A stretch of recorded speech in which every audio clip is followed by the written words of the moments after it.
How can people add you by your phone number on Discord?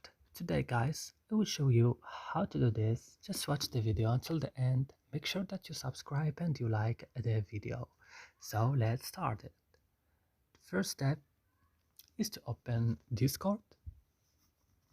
Then when Discord is opening, as you see, you will just go down here on your profile, then click, and then you will go to privacy and safety, and you will have a lot of options. You will just go down to discovery permission and phone number.